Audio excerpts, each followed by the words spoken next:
Hello and welcome to Raider HQ After Dark, After Turkey live stream that I expect nobody to show up to, but I'm just doing it anyway, just in case there's some veterans out there that look, they might be on the internet, they might not have anybody to hang out with, so I'm going to hang out with whoever wants to hang out with me.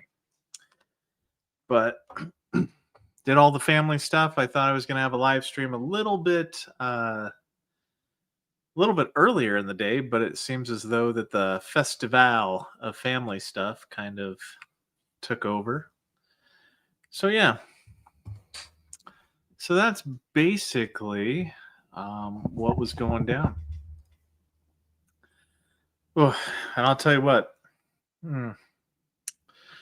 that turkey's kicking, so got to be careful. But yeah, so I see about 10 people have showed up. That's cool.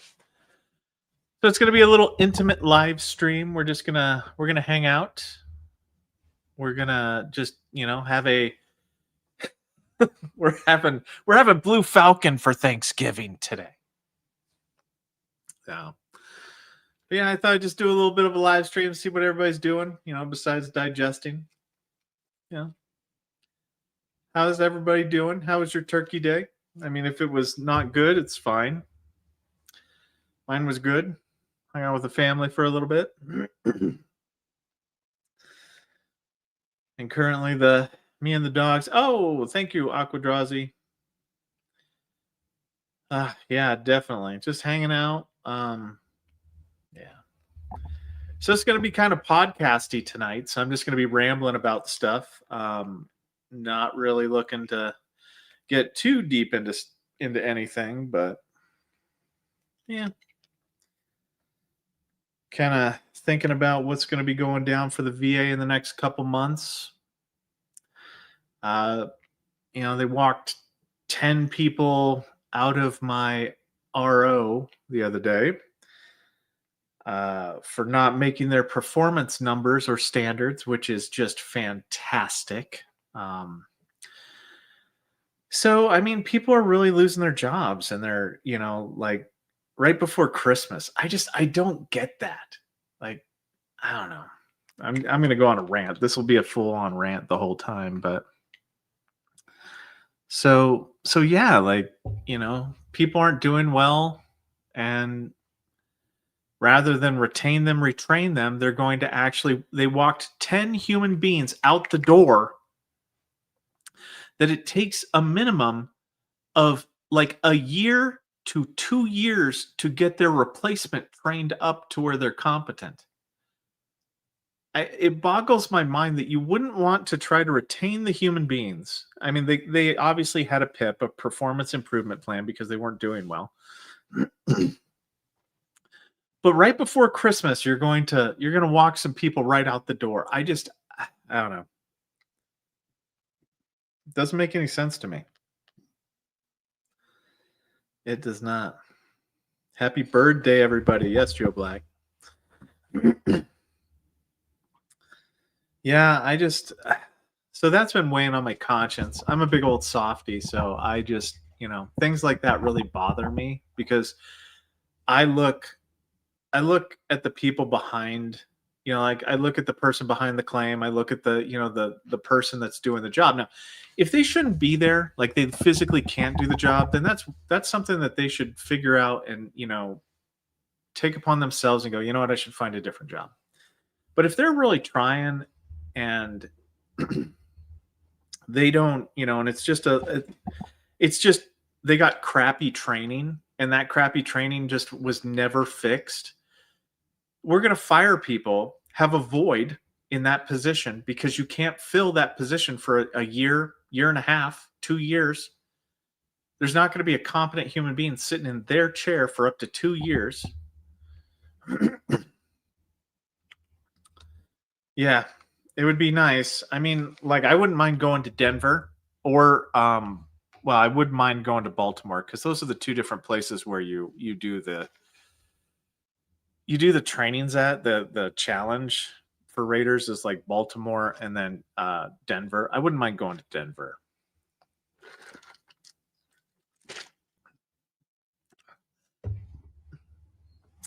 So yeah, they do sometimes have a low probability of success at the VA because the teaching doesn't adhere to everyone's learning styles, right? Every single person has a different learning style. Some have operant conditioning, classical, like some people learn by seeing, some people learn by doing, and the trainings don't adapt to the individual's learning style. So it's really made for like self-starters. Self-starters are about the people like because one of the things that made me successful whenever I got hired on at the VBA had nothing to do with the VBA training. It had to do with the things I was trained to do in other jobs.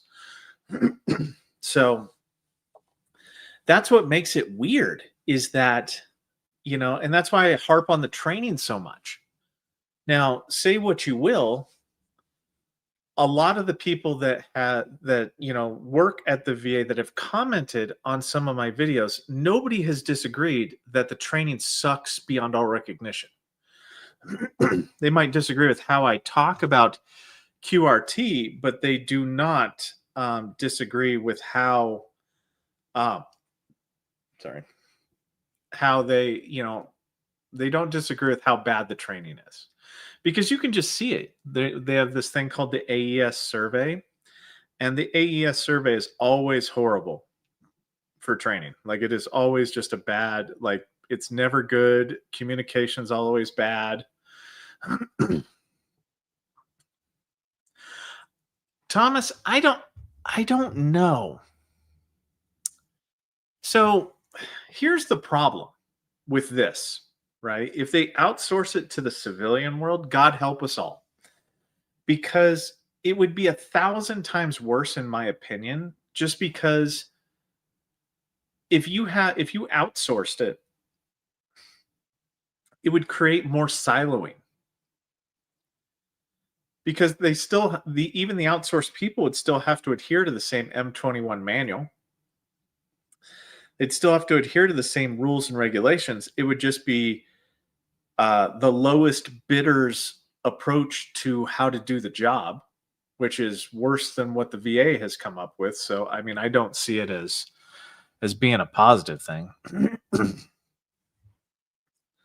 I don't know. And we had a really good comment, and I really wish I could remember who said the comment, but they were talking about how they wish that the VA representative would speak, would contact the veteran, that should be part of the process. And I started to think about that, and I was like, if you think about it, the compensation and pension process is the only one that doesn't require the staff members to communicate with the veteran. Take Voc Rehab, for example. Voc Rehab, you get an intake assessment to where they make sure that you understand everything that you need to know and that they understand everything about you that they need to know. And it's just weird because I could see value added for that.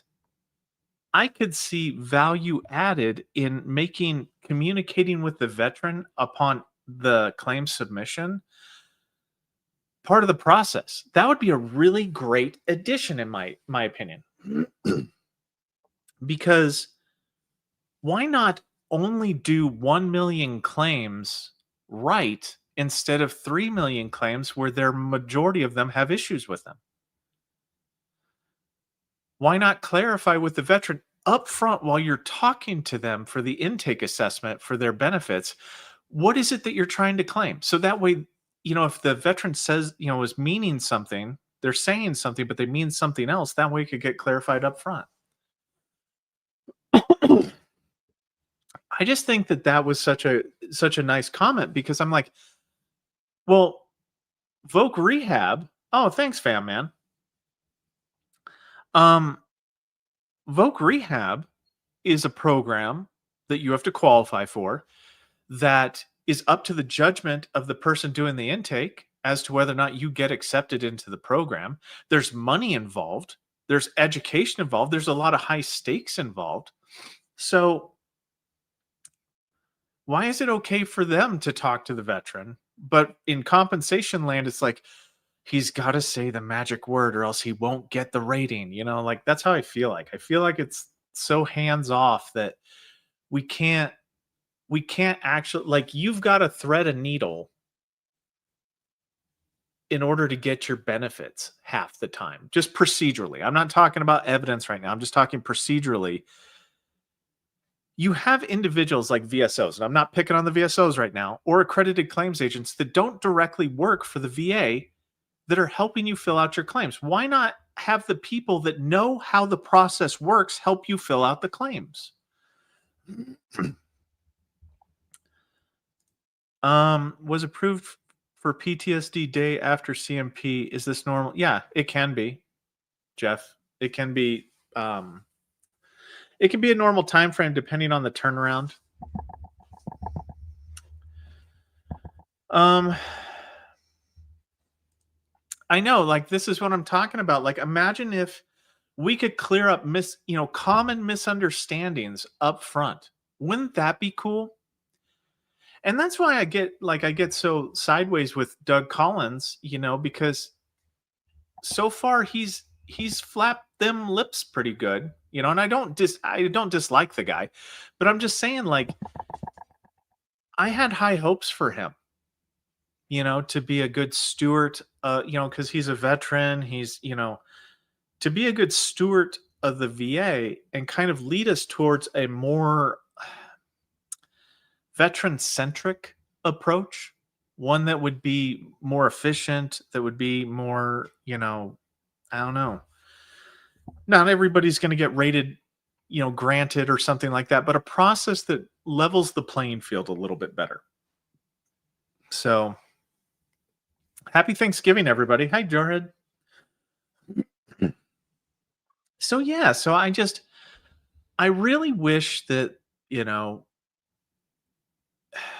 Doug Collins, somebody like, I've done a few videos relatively recently where I've made some, very specific complaints or just pointed out some very specific issues with the process. And I think that there is like, I'm not against changing the process if the process makes it fair to the veteran, right? Because we can't guarantee the outcome because the veteran's evidence, hey, Mr. A, the veteran's evidence does actually, that's what's going to decide the claim. But I'm talking about the process. They want to improve the forms, and I'm cool with that. But I just think that there's so many, like, more bang for your buck things that you could do. We shouldn't have to do this many higher level reviews. We shouldn't have to do this many supplemental claims. Like, and what I would want to know, like the statistic that I specifically want to know is that how many times did you have a claim where you had all the same evidence and it got denied? You do a supplemental claim, all the same evidence, but maybe a little bit more treatment. Nothing has changed. Granted. What the follow law is that about? So you're saying to me scientifically, I wasn't the disabled person I wasn't disabled then, but I am disabled now. And now my disability that was related to service and service happened before that initial claim. You're going to tell me that you're not going to give me credit the first time I applied because it's true now. So it should be true for that period of time too. I don't know why it just doesn't make any sense to me.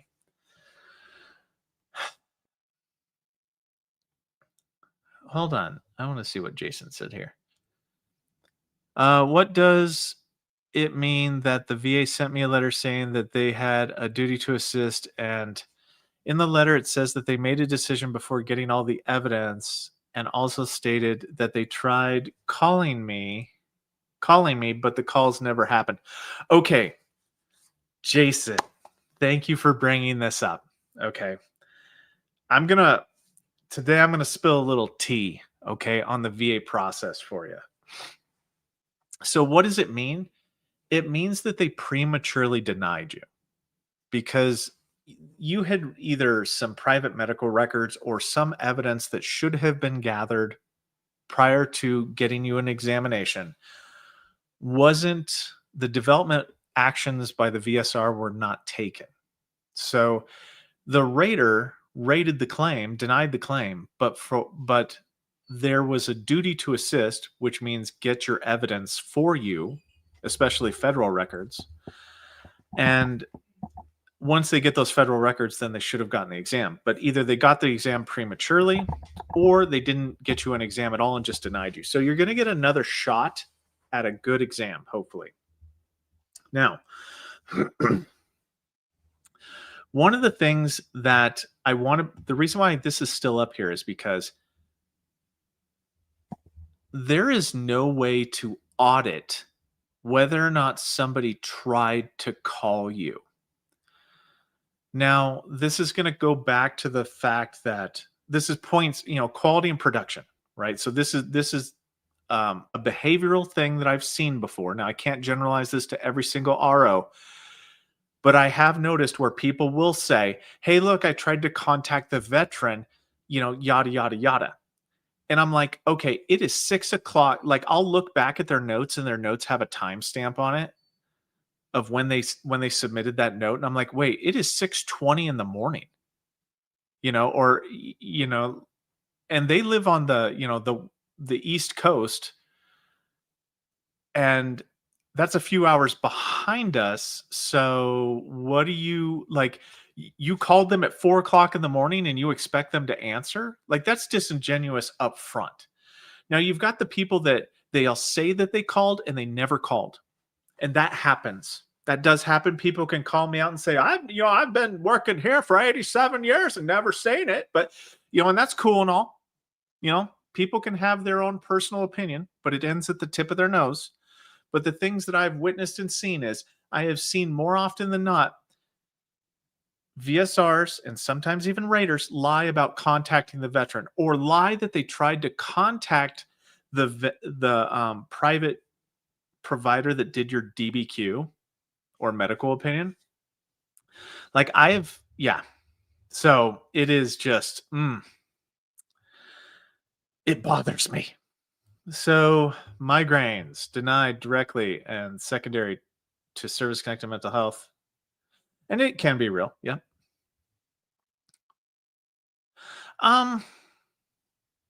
So Eric, the thing that, like, this can be generalized to everybody. You want to know the reason why you were denied. Now, sometimes it can be like, hey, look, I don't have a diagnosis. You don't necessarily need to go and pay for a private DBQ and private medical opinion if they said that you didn't have a diagnosis. A lot of the time, the theory that you're using will have, each theory has 3 elements to it. Element 1 is typically the diagnosis. Element 2 is somehow relating to service. Element 2 changes depending on what theory we're talking about. And then you have element 3, which is like the connection between element 1 and element 2 being connected together. Obviously, with like presumptive conditions, you don't have element 3, but whether or not you get a private DBQ oftentimes depends on what element is missing. And if it's element 3 that is missing for, like, say, direct or secondary, then I can see potential value added for getting a private medical opinion, because the only way to overcome that negative medical opinion for element 3 being missing is to get new evidence, or it's better to get a new medical opinion that takes into account that first negative medical opinion and then says, well, actually the evidence I've weighed what they've said. However, I disagree because of this, this, and this. So that's a more effective way to potentially challenge it. And it all depends on, like I said, the elements that you were denied for.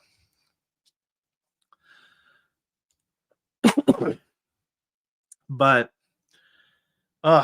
guys, I'm dealing with the food coma right now, so hang in there. Let me go to these though real quick. So, Aquadrazi, thank you so much for the donation. I really appreciate it. Famman 1999, Thank you for the donation. Happy Thanksgiving, Raider, to you and your family. Thank you for all you do. Thank you guys. You know, I mean, I don't know. What's integrity? Doing the right thing when nobody's looking. So I'm trying to do the right thing when everybody's looking. So trying. JSMCO. Happy to spend tonight with our Raider Nation family. It always gives me a sense of community I've not had since I got out. And I'm happy that you're able to get that here. And that's the thing that I foster is, like, hey, look, we might not share the exact same experience, but we have done something that the majority of, citizens have never done. We took the risk.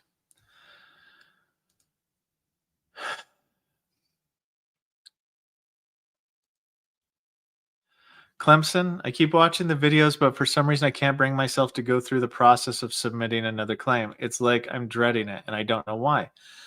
And I mean, that happens, Clemson, because it's oftentimes like drinking through a fire hose. You'll sometimes see, like, if somebody asks me a question, I can have 4 different answers, and there be caveats to the caveats. The system is very convoluted, and it makes you feel like you're in a minefield, and filing the claims on the other side of the field. And it just, like, I don't know if you have anxiety specifically, the act of filing a claim can trigger that. So some of the things that I might suggest in that case is, set smaller goals, chunk up the process, make it more bite sized so that way you can, manage it, and then just have goals. You don't have to do this today. You can set an intent to file, and you can do small, more manageable goals of, okay, I'm going to research this today. A week from now I'm going to do this, and just try to follow them as best you can.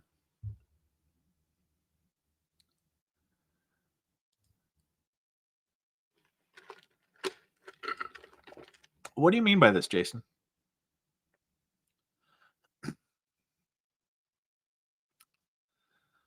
I don't know. Oh my gosh.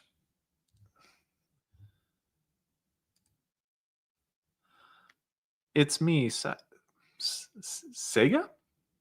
Okay. Hey, thank you for the donation. I appreciate it. I filed a claim for TDIU. I had a settlement with former employer because they terminated me when I went to take FMLA. Will the VA take that into consideration as evidence of a functional impairment? Thank you.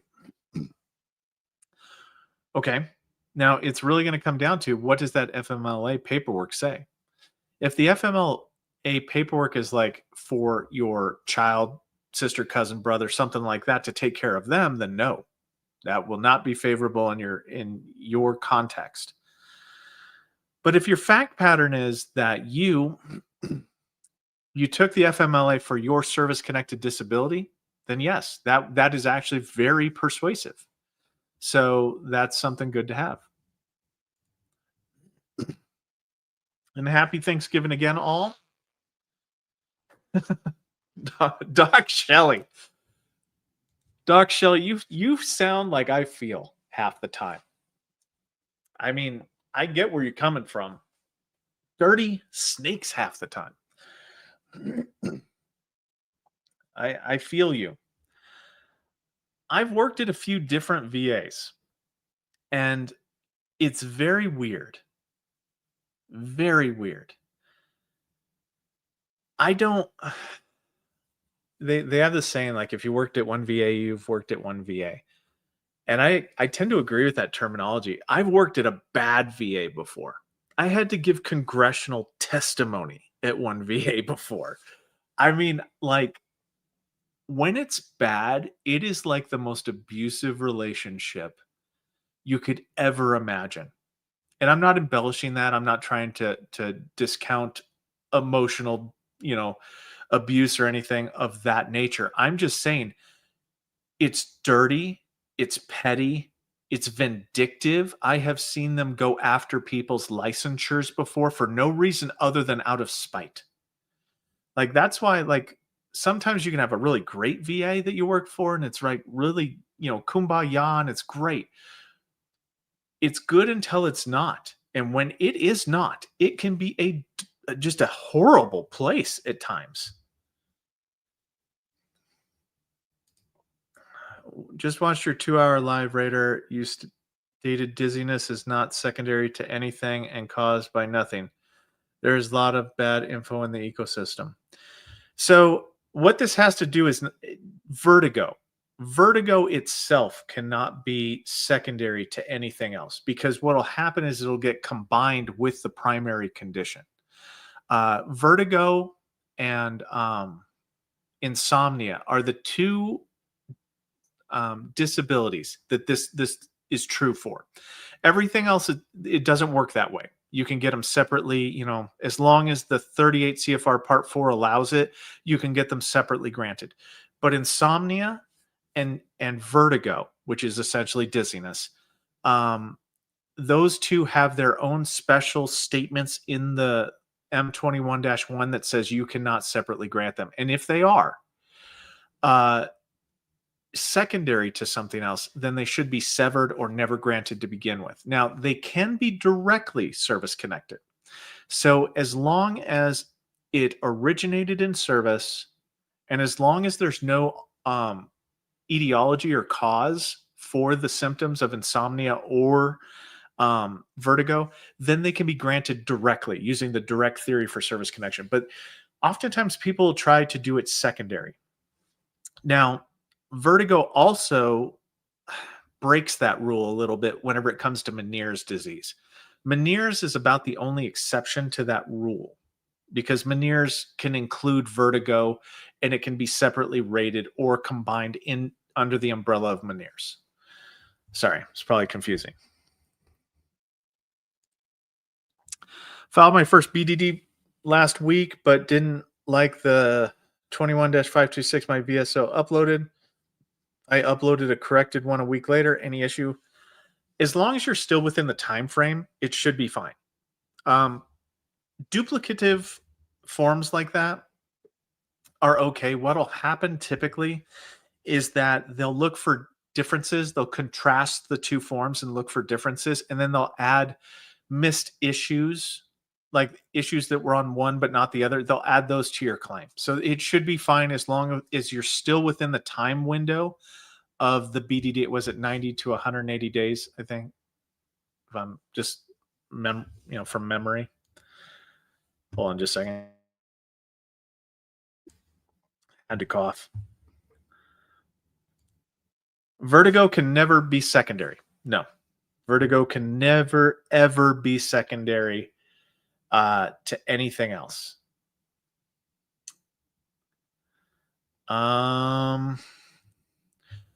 Raider, I'm waiting on my independent medical opinion to be completed. Then it looks like I will have my supplemental ready to go. Is it still safe to file a claim? Yes, it is. It's safe to file a claim right now. Unfortunately, some initial contentions won't be ready due to, and I'm going to say, abnormal brain scan.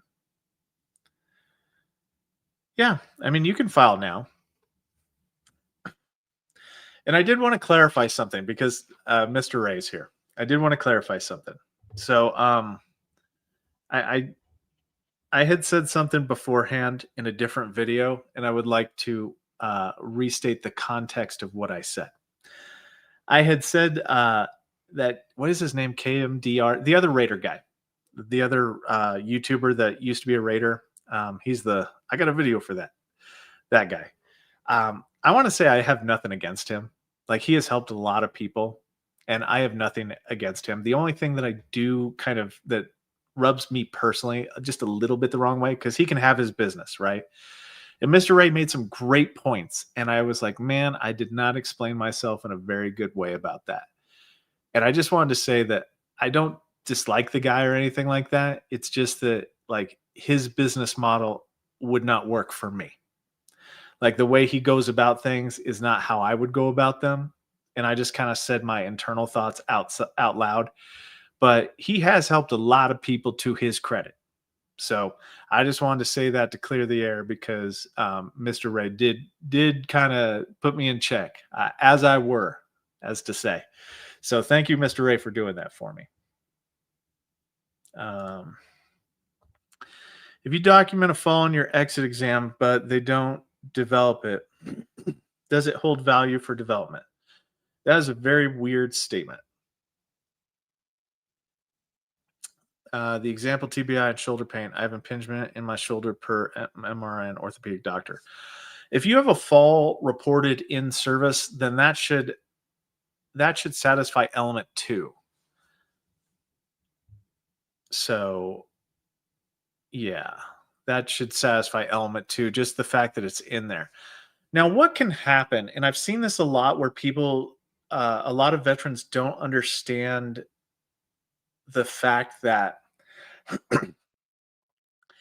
examiners can review your service treatment records for element 2, and they can go in and they can say, well, after reviewing that fall that you reported, I don't think it could have caused a permanent disability. Now, if they do that, what'll happen is the rater will go, oh, okay, I see your fall right there. And then in your favorable findings, it'll say, hey, look, you fell in service in your STRs. But the medical opinion that was given discounts that element 2.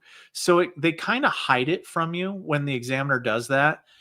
And there's no way to fix that because the rater has to put that down as a favorable finding. What they should say is, it should say like, hey, look, we see that you had a fall in service, which we are conceding. However, the examiner said that the condition, would not have or did not result in a permanent disability. So in order to win your claim, you have to go back and have a different doctor review the same evidence and come to a different conclusion. Just to let you know on that one.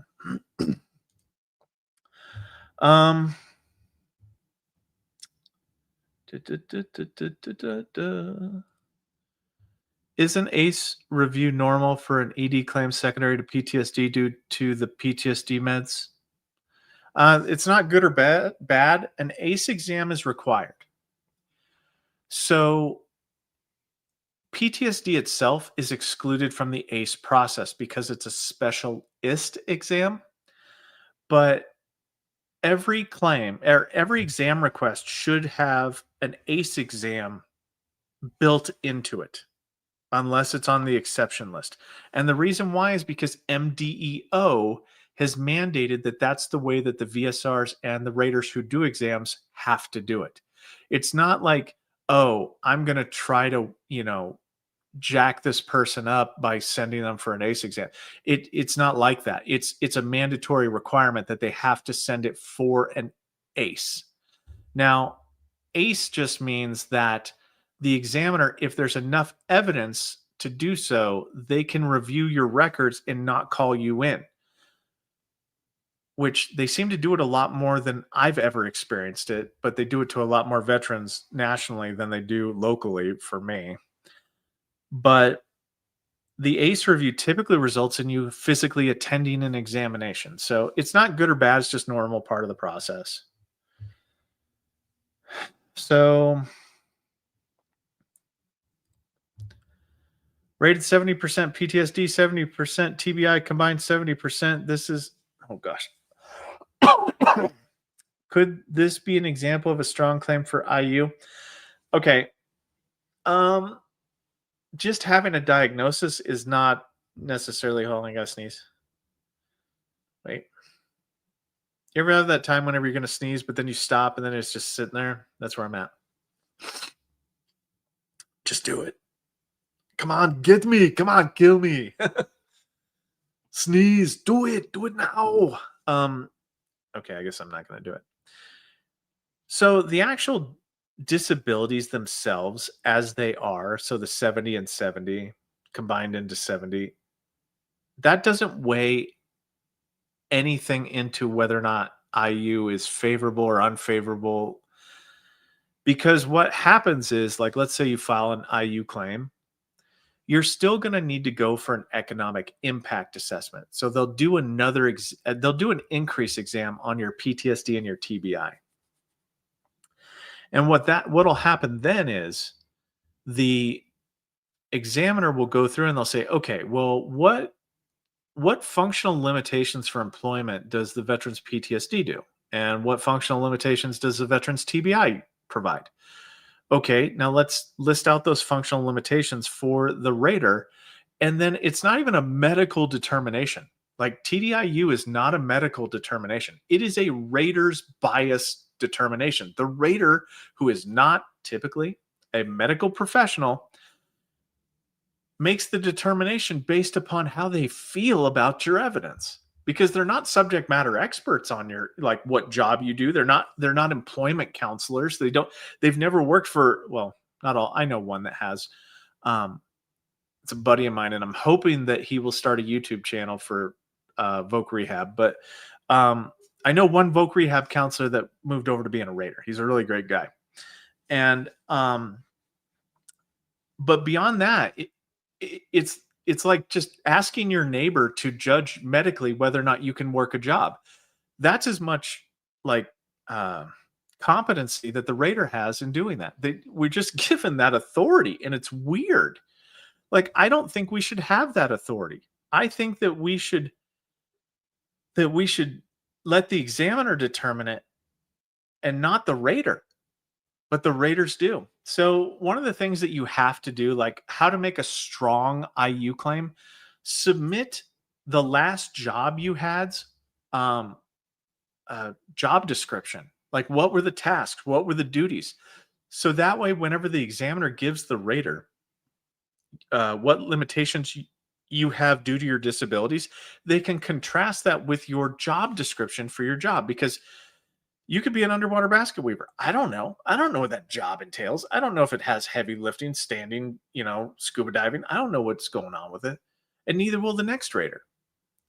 So if you really want to know how to level the playing field to give yourself the maximum opportunity to have your particular IU claim reviewed with the highest potential of success based upon the evidence, do a job duty, print out a job duty from your last job, because TDIU cannot be reviewed for whether or not you can gain any kind of employment. It has to do with your last job. So even though let's say that like your last job was being a truck driver or something like that, and let's say you had migraines that were causing, or your TBI or your PTSD caused you to, like, I can't drive anymore because I get aggressive whenever I drive, or I get panicked whenever I drive and I have to pull over, and it's really it caused this dysfunction with my job to the point that I couldn't do the job anymore. So that right there, like, that's a pretty good, amount of evidence. But if we know, like, okay, so he has to drive for extended periods of time for like 12 hours at a time. So having the doctor come in and go, yeah, his interpersonal, like he's quick to anger, hot temper, stuff like that, those things would match up. So then we would see the barrier that your disability caused for you to retain your last job. But we can't just go, okay, well, I think he can still be a door greeter at Walmart. Raters can't do that whenever they review TDIU. We can't substitute in other potential jobs. It's not that you're totally unemployable. It's that you're unemployable in your last vocation. So I hope that helps a little bit. Sorry for the ramble with that one, guys. Does economic impact evaluation include SSDI or VA benefits? It just includes it doesn't. Like, the way that the economic impact evaluation is done is just based upon your disability and what negative barriers or challenges they create, your disabilities create, the ones that you specifically claim, towards your last job that you had. Been waiting on a DBQ since 8/8/25. Wow. Rater has had multiple suspense dates trying to get it. I called OPM and they're having trouble getting in contact with the examiner. How? Why? Are they in the Bahamas? Can the rater rate on? No. Okay, so Phil, here's the problem with this. The claim is currently in the development phase of the claim because it's waiting on that exam to be returned. The VSR is not allowed to send the claim to a rater until all development tracked items and all development actions have been completed. So there's no way for a rater will not see this until it resolves. That's why it's just sitting there, unfortunately. So I am sorry for that.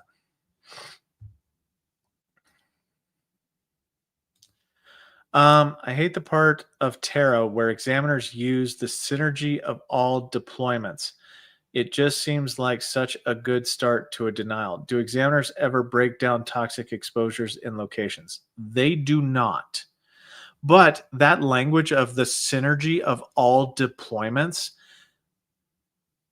that language, in my personal opinion, should be outlawed by MDEO, because that particular language right there is a catch-all, which means that they didn't look at all.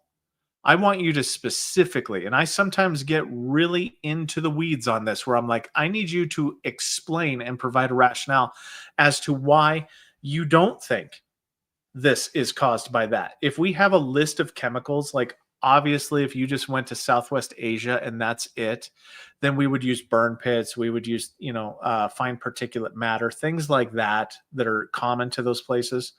But I want to know medically why, because sometimes I will be a jerk face and I will start putting on my junior detective badge and I will start looking up to see if any of those chemicals have any correlation to the disorder that you reported. If I can find one study that shows me that one of your chemicals is involved in a favorable way to where there's a nexus, there's a etiology, a link there, a causal link, not like a contributing factor type link, but a causal link, then I'll defer that back and you'll hear a sonic boom from me. I'll defer that back and I will specifically do the exam myself. And I will say, hey, look, I was able to do just the minimal amount of research and I was able to overturn your particular rationale right there, because there are studies currently that say that it's possible. Can you please at least address that? And here's a link to the study. Please address this in your thing. And I have to walk a fine line with that, because that could be seen as me trying to sway the examiner, to pressure the examiner to say yes, but I'm not doing that. I'm actually swaying the examiner to, you have to account for these chemicals. You just top sheeted and you just said the synergy of all deployments. Like, you couldn't be bothered with breaking it down. I'm sorry there's a lot of chemicals, but I'm sorry that this veteran was exposed to them too. I need you to be a good faith actor and do your job. I don't ask for much in life. Just do your job. I'll do my job. We'll do our job. And then hopefully the veteran will appreciate the job that was done. I don't know. Sorry about that little rant, guys. How do I close? How do I close the HLR if they're ignoring my request? You can do a withdrawal, a claim withdrawal. I did a video on that. You can search it. I hate to be that guy, but it would take a long time for me to explain that. But I did a full video on how to withdraw your claim. Happy Thanksgiving, Raider. Just filled my other claims yesterday. Filled out my other claims yesterday after my PCM appointment, primary care. Okay. Well, congrats. I'm happy. Tis the season to start claiming. XD, no idea. I only asked because I spent over a year tracking down proof of a deployment that the VA had no record of. Eventually had my DD-214 amended to show the deployment. Awesome. That, look, I understand. I'll be the first one to raise my hand and say you should not have had to do that. But that kind of tenacity right there is what it takes sometimes to get across the finish line. Tactical basket weaving. Yes, scuba diving and tactical basket weaving. Look, I was a 68 Zulu combat comedian. So I did some time as a combat comedian. The same way ANA is deemed necessary is the same way IU should be determined. Okay, the veterans aid. Okay. I'm going to tell you right now that the way that aid in attendance is determined and the way that IU is determined is the same shenanigans. The rater gets to make any kind of determination that they want. And unless they break a clear rule, they can come to whatever determination that they want. It's not based upon evidence. And in an entire system that's based upon evidence, I think both of these, I think aid and attendance and IU, need to be overhauled to give less power to the rater, more power to the medical examiner. So that way, this is based upon medicine and not based upon bias, personal belief. I probably didn't even get what you said, but I'm probably taking it out of context. But yes, via an exam. But aid and attendance is not determined via an exam. Aid and attendance is determined by the rater. And the exam be damned. Like, there is no, I don't have to follow that. That whole form for aid and attendance, I don't have to follow that. That's not, it doesn't have to be persuasive. I mean, it is to me, right? Like, it is to me if things match up.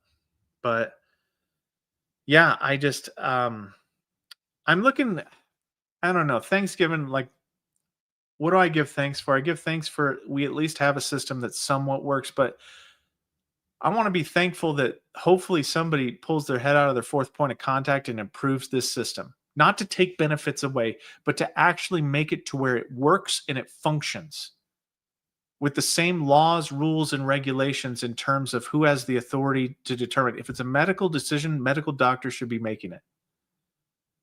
If it's not a medical decision, then yeah, sure, let the rater determine it. Why is the rater determining whether or not you get 50% for your migraines? I mean, they get the final say. Why? It makes no sense to me. I mean, I was a 68 whiskey. I was a 68 Papa, radiology tech, whiskey.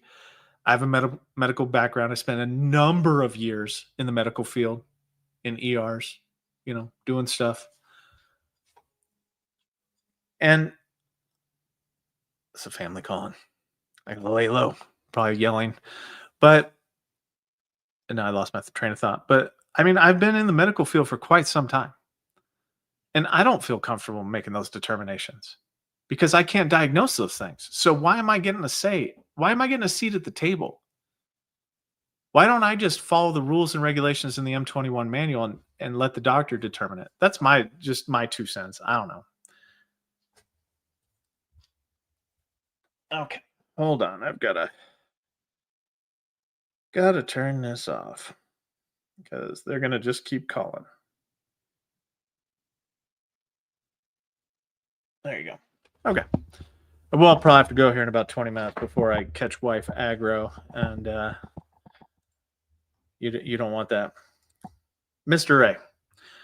Raider, I hope this doesn't put me in timeout. I, along with others, enjoy your content. I just want to emphasize that. Timeout, Mr. Ray. I have nothing but admiration for you and respect. I mean, like, I'm not a celebrity. I'm not anything like that. I'm just a guy that puts my pants on the same way that you do. And sometimes I misspeak, and sometimes I need to be called out on stuff. And I appreciate you, Mr. Ray. Like, it doesn't put you in timeout. It garners my respect for you whenever you go, hey, look, man, you were a little harsh with that. I'm like, ooh, you know what? I was. I am not, my ego is not bruised when somebody says, hey, look, man, you were wrong. And I was, because I said something and I didn't put it in context, and it just wasn't cool.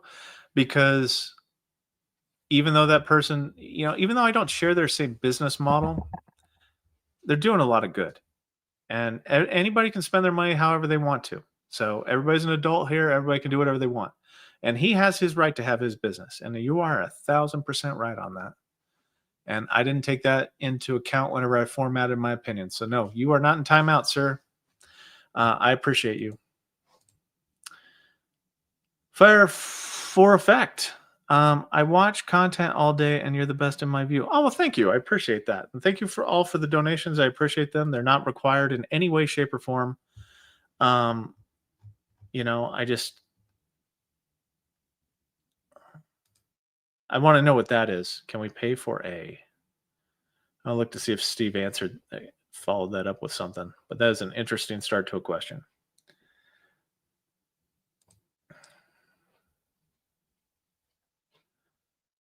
Do you know the income threshold max for having VA compensation and Social Security disability? Um, I mean, I think Social Security disability, I think it has to do with the poverty level, but VA compensation, unless it's pension, right? Like pension has this working thing with it. Like you can only, to the best of my knowledge, I'm not up on pension. So I'm sure Jim, if Jim wants to correct me on that, I'm happy because I like Jim. Jim is good. Jim has a law firm and uh, he's good at looking up the manual. And Jim, yeah. So Jim will correct me on that, but I'm not up on pension. So I think pension might fall under the same category, but don't quote me on that. But it's the poverty level.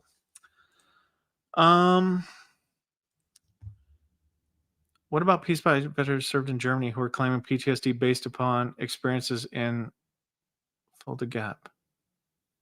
He hasn't been given an exam. How may I help? Okay, so when we break down PTSD, what we're looking for is okay, number one, the elements. Element one is, do they have a diagnosis or not, or symptoms? Yes or no. Element two is the stressor. The stressor has to be conceded.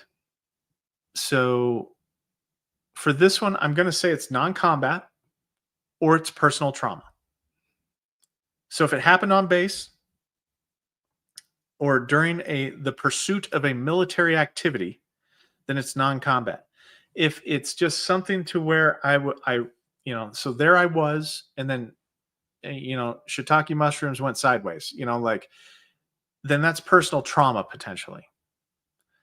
But the fact of the matter is we have to show, number one, where was it, who, when, where, and how. And the who is him, that he was at the spot that he claims he was at, so he'd have to prove that. The when is that he could have timeline wise been at the same place at the same time, and it doesn't say that he was on orders 2,000 miles away. So the where matters. And the when matters.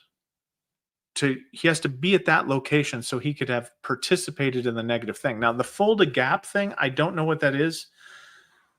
I almost want to look it up, but then again, I just don't want to put more trauma on my plate. But that's how you would do that. Now, whether or not he's been given an exam or not, that's not going, like, development for the stressor oftentimes takes a lot more time than other claims. So if they've got like three different disabilities on there, initial PTSD, especially for something like this, will oftentimes have it lag behind the other conditions for getting an exam, because you need to satisfy all three elements before you can actually get that exam. And PTSD is one of the ones that can take longer. So sometimes what's good is, if like this Fulda Gap thing, I don't know what it is, but a good practice is to get any kind of information you can about that. Like if it's a Google thing, to where you could Google it and say, at this time, at this place, this happened, submit that with the claim, and it helps the VSR, right, who are not professional researchers. It helps them to go, oh, okay, I can see that it happened while he was on active duty, and okay, good. And then they're more likely to concede the stressor. Also, oftentimes for this, another thing that can happen is the veteran has to be very detailed in the who, what, when, where, and how. I was part of this unit at this time. This thing happened at this location within this date range. And this is why life, limb, eyesight, fear of death, fear of trauma, all that stuff, why I would have PTSD from this. So that's hopefully answered your question, MCM. How is it determined what contractor does your CMP? I have 3 local, but I was assigned LSGS, who is over 200 miles away, and they have a very limited telehealth. So I am in a holding pattern. So there's a program. It's called ERA, ERRA, and what it does is it takes the VSR will take your zip code and they will plug it into ERA, and then ERA will spit out where they can order the exam from. And from what I've been told, ERA is the way that they ensure if the VA can do the exam, they tend to like to have the VA do the exam, but that's not how it works in my experience. It's like, in my experience, which might not be accurate, it shuffles the vendors around. So that way not one vendor gets to get all the exams. Like, so that way, if the VSR has a preference for like QTC, it prevents like having to go through the ERA program, prevents the VSR from just flooding their favorite vendor. And it allows them to kind of mix it up to where the exams are randomized. I guess it's also meant to help prevent fraud. So that way it's not like, hey, look, I'm going to send it to my dude, who's going to, whatever. But yeah. And you know what, Doc Shelley, you and I don't disagree with this. I don't disagree with this. And a lot of it has to do with just the attention to detail too. Like the attention to detail, the being able to kind of like, okay, I see the forest through the trees on this one. But yeah, I don't disagree. I had a VA CMP for MS where they checked boxes for housebound aid and attendance. Should they have inferred that and rated it, or do I have to file it separately? Okay. So, number 1, were you granted for MS? Number 2, what was the percent that you were granted for MS? Because if you do not have a single condition at 100% disabling and additional conditions that equal 60%, then housebound status under SMCS1, you wouldn't meet criteria. Now, aid and attendance is possible, but if that's something that you want to do, then you'll have to fill out the form typically, or the VA, like the rater can solicit for it, but they tend to not like to do that just because they can't guarantee that the doctor will say that you require aid and attendance when filling out the form. So they can get an error for inferring or raising something to issue like that and it not be legitimate. So it will likely be on you to request it separately. Yes. I hope that answered your question, Brian. And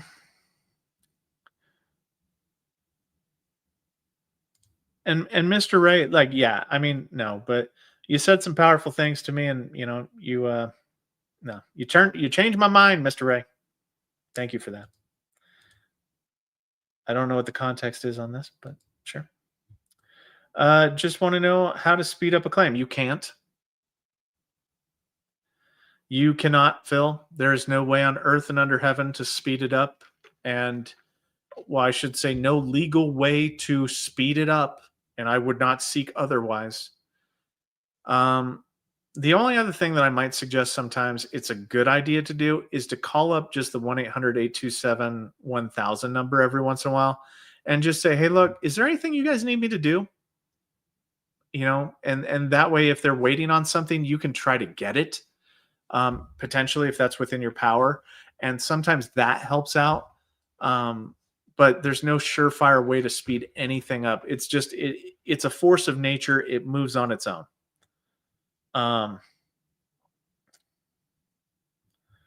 Yeah. Buddy Light, for Tara, do you provide a list of chemicals or exposures and how you interacted with them, or just a list? Okay. have to or should. You don't have to do anything, but you should, for Terra, provide a list of chemicals and how you were exposed. Like, guys, I'm going to tell you up front, that's the way I would do it. My personal claim, that's the way I do it.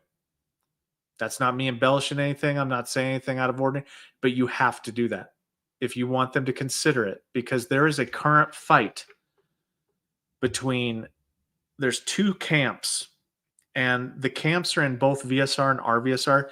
There's what appears to be oftentimes the veteran camp that's like, look, I was there. I know what they're exposed to. I think, this is what they were exposed to. I believe them. And then you have the civies. You have the civilian raiders and VSRs who have never experienced anything like that. And they just don't believe anything a lot of the time. And then you have the people in the middle. But there's the two camps. Typically, they're the most vocal of the two, and they're fighting constantly. So you'll have one person fill out a Terra memo and say, yeah, they were exposed to this, this, and this. Then you'll have somebody else that goes through and they will take it away. And then you'll have somebody give it back. Then you'll have somebody take it away. I mean, it happens all the time. And I wish, like, this is one of those things where it's like, Doug Collin, Papa Bear, get in there. Smack somebody around. Like, put your foot down, Papa Bear. Everybody should be dressed right dress on this. And that's another one. Yeah, we might as well just go into a rant on this one. But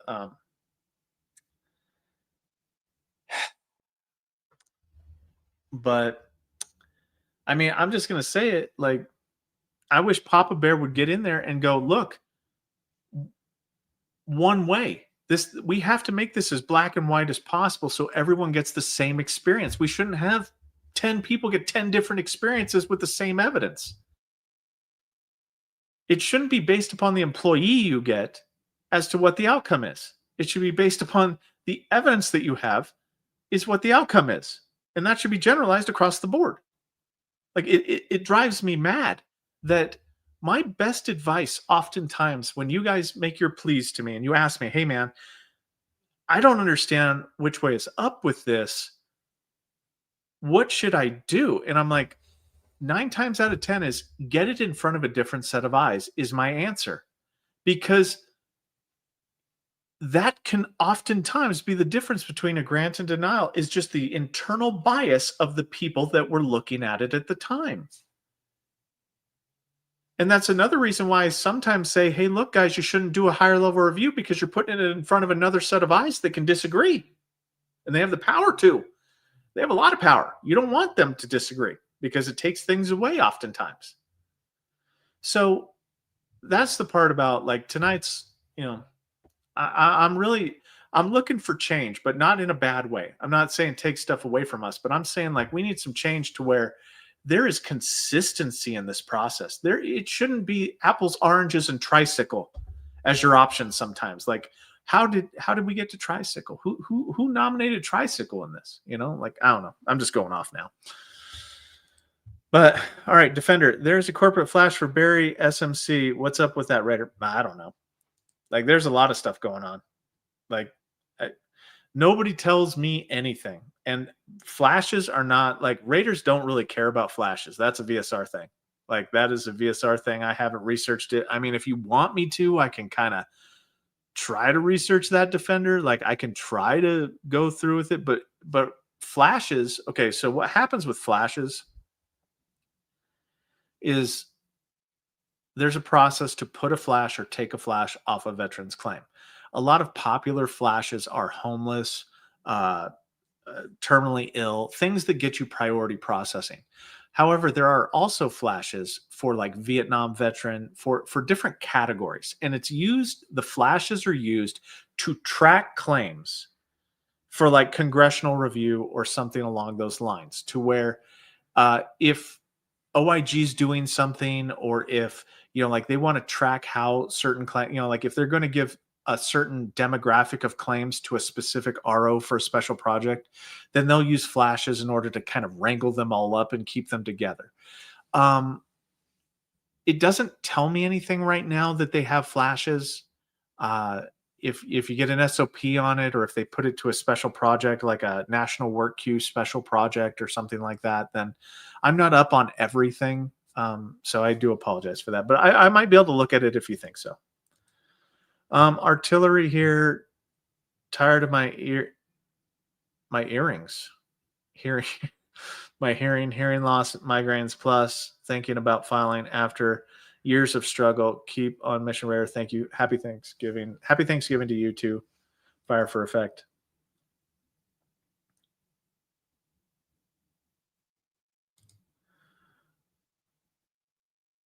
Yeah, and it's going to have more context to it, MCM. So the city is also known as the Fulda Gap, a strategic area in central Germany that was a key focus during the Cold War.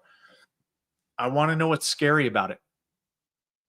We need to know what's scary, like not now, but that veteran has to tell us why it's scary. Has to tell the VA why it's scary. If they don't tell the VA why it's scary, then there's no stressor because you didn't have a traumatic event happen to you. So, now I will say, Doc, on this one, and you can concede on this one too. If the Fulda Gap was about something that almost happened or could have happened, that is not a stressor for non-combat that can be granted. Things that almost happened don't count. It's like, it would be like saying, like, I almost deployed to Iraq and bad things would have happened there. Like, that can't be, we can't grant, that can't be conceded as a stressor or things that almost happened. There would have to be some kind of gunfire, some kind of like traumatic thing that happened, that actually happened there, in order to have that veteran get through the, to at least satisfy or concede the stressor. I filed flat feet last year and had a foot exam, and he diagnosed me with hammer toes. So I filed a new claim with hammer toes. Can I use the old exam, or do I need another one? You should be able to use the old exam as long as it's less than 6 months old. If it's older than 6 months, then the VSR should order you a new exam. But the problem is going to be is hammer toes, did you have in-service treatment for hammer toes? That's going to be, I'm probably going to do a video on this, just talking about, out of each theory, how I was talking about the different elements. Element 1 is the current diagnosis. Element 2 is the in-service, some kind of in-service connection. And element 3 is the medical nexus. I think I'm going to do a video for talking about, for each theory for service connection, what the most challenging element is for each one, because there are different theories have different elements that weigh more heavily, and they're harder. Like, you should focus your attention on element so and so for this theory, because it is the hardest part of this theory to prove. I think I'm going to do that moving forward. In fact, I'm going to write that down in my handy dandy notebook, because I have crappy memory because I have anxiety and whatnot, and I never remember anything. So I've got to keep about 1,000 notes around me. So video on the hardest elements. I would also like to take this time to shout out a couple of other YouTubers. I'd like to shout out the Salty people. So the Salty Old Marine and the Salty Marine. All of us started our channels relatively around the same time, and we don't all do the same thing. And that's fine. But I like those guys. Like, I watch their videos all the time. So they give me shout outs. I give them shout outs because I do watch their content. I like their content. It's different than mine, but it doesn't have to be the same. But yeah, if you guys want something different than mine, definitely go check them out too, because it's not one or the other. You can watch all of us, but Yeah, I was just thinking about that for just a second here. Let me look down here to. Dun, dun, dun, dun, dun. I'm not going to get to all these. If a veteran submits a fully developed claim and a CMP exam is scheduled and the veteran doesn't go to it, isn't the rater obligated to rate the claim based upon the submitted DBQ and record of evidence? No. And here's why. There are a few procedural things that need to happen before then. There is the what I forgot what it is. I got to look it up real quick. It's based upon good cause. That's what it's called. So it depends on if the rater or if the VSR or rater disqualified the DBQ and medical opinion that were submitted with the claim. I'm going to say there were. Okay, I'm going to try to answer this in many different ways. So if the veteran submitted a private DBQ and private medical opinion and did not attend an exam, the VSR and the rater are obligated to do a good cause review on whether or not you missed the exam based upon good cause or not. Now, if you submitted a private DBQ and a private medical opinion, if you're getting an exam, that's because they threw your private medical opinion and private DBQ in the trash. So no, if they have deemed both of those insufficient for rating purposes, no, they are not obligated to rate anything from those two documents. They can just deny you based upon no element 1 or no element 2 or no element 3, whichever one is missing from the equation. And it's typically element 3 at minimum. The link between element 1 and 2, because a doctor would need to make that. And if they've disqualified your medical opinion and you didn't go to the exam, then there's no element 3 present. So they can just easily disqualify it for that and deny you. So no, they're not obligated to rate the claim based upon the submitted DBQ, because there's a lot of different procedural things that happen before that. The good cause review, the authenticity and credibility and fraud review for the DBQ, private DBQ. No matter if you have a DBQ on file that was done by an examiner within the last 5 months or so, by a VA examiner within the last 5 months or so, if they didn't provide a medical opinion, the rater can still deny it for missing element 3 because there's no medical opinion. But yeah, so I hope that answered your question.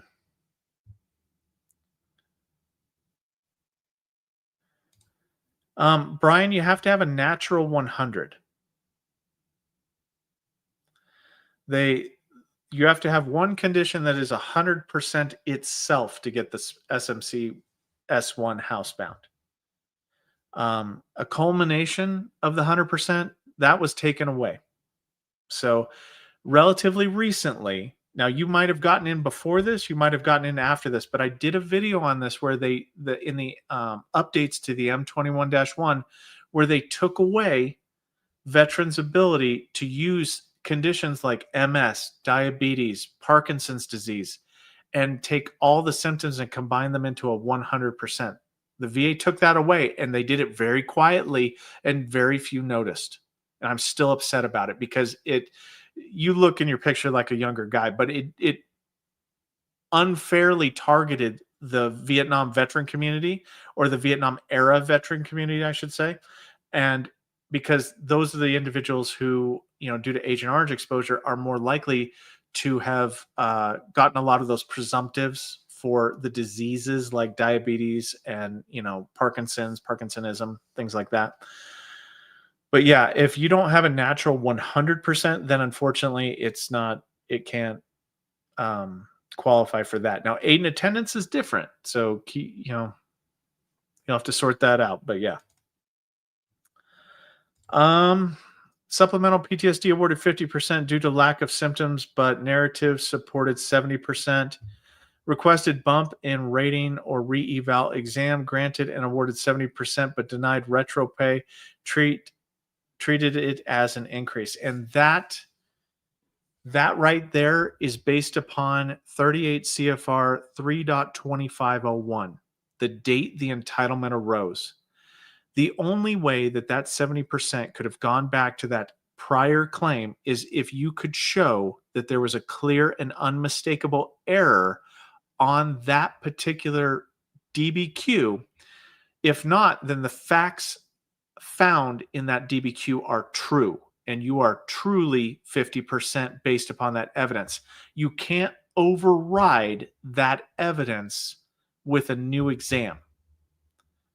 So the way that 38 CFR 3.2501 works is it's either the original date of claim is the effective date or intent to file, or the date the entitlement arose, which would be the date that the symptoms got worse. And it says in there, whichever is later. So because the date the entitlement arose, you're 70% now in this new claim, then the earliest it can go back is the date of claim or intent to file for this new supplemental claim. Okay, I hope that makes sense. I will be doing in the not near future, but I will be doing a video about effective dates. Effective dates are very challenging, and they're also very challenging for raters. They're very challenging for VSRs and authorizers to all understand. But if you go in and look up 38 CFR 3.2501, it'll upset you, but that's the way it works. It's whichever is later. So they shortchange you on this if you didn't meet criteria for symptoms, even though the narrative said it. It's what the DBQ said.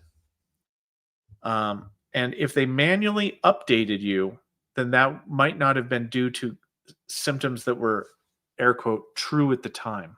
So I don't know. It just sucks. Raider, if the VA conceded personal trauma and now the veteran suffers from residuals of TBI from the trauma, can you file directly or secondary to PTSD? It would be secondary. Okay. It depends on the fact pattern, Mr. Ray. So if the TBI happened in service, and the TBI can be like if you had treatment for it, or if the veteran had treatment for the TBI, like loss of consciousness, some kind of behavioral changes, things like that at the time for the TBI, and it was diagnosed in service, then you would go directly with it. If there is no evidence of the personal trauma, I'm still going to say directly. Most of the time it's directly.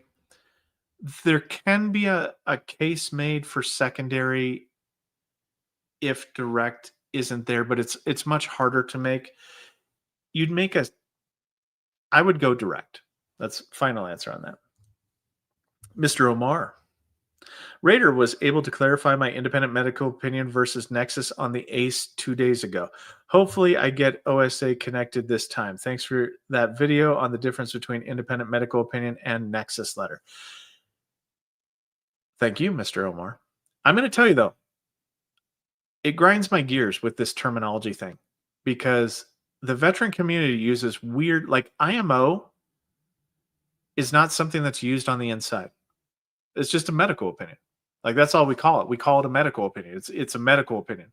It's not my opinion. It's a medical opinion. Doctor made the medical opinion. A nexus, that's a legal term, like the connection. It's just a connection. But you can make a lay statement with a nexus on it, and that's good for getting an exam. But a medical opinion is what's going to be needed to grant. So I don't know. It's really weird how the YouTube community has TikToked their way into a set of terminology that doesn't match the reality of the rating claims process, and it really weirds me out. I don't mind it. I'll play with them too, but you have to be careful with the words you choose because VSRs typically don't speak the veteran language on this because the internal language is so much different than what the YouTube community has taught the veterans to talk like. It's just weird. CMP mental health secondary to overactive bladder. CMP done, then instantly VA sent it back to VES for independent medical opinion 3 days later. VES sent back to VA. Waiting now. I originally claimed mental health direct. WTF. So that's probably why it went back, is because the duty to assist says if you explicitly claim something a specific way, we have to account for that.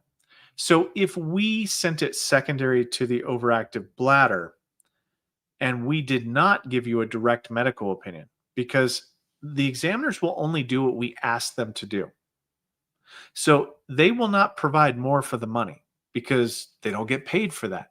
They'll do just enough. Like they satisfy the requirement. So if we ask for a secondary medical opinion, they will give us a secondary medical opinion. They will not weigh in any further than that unless they've got a good conscience or they're, like they really feel like they're taking the opportunity to set the record straight on something. Fair enough. So typically what you'll see is if the VSR didn't do the exam right, it'll go all the way through and get completed. And then the rater will get it. And they'll go, well, wait a minute.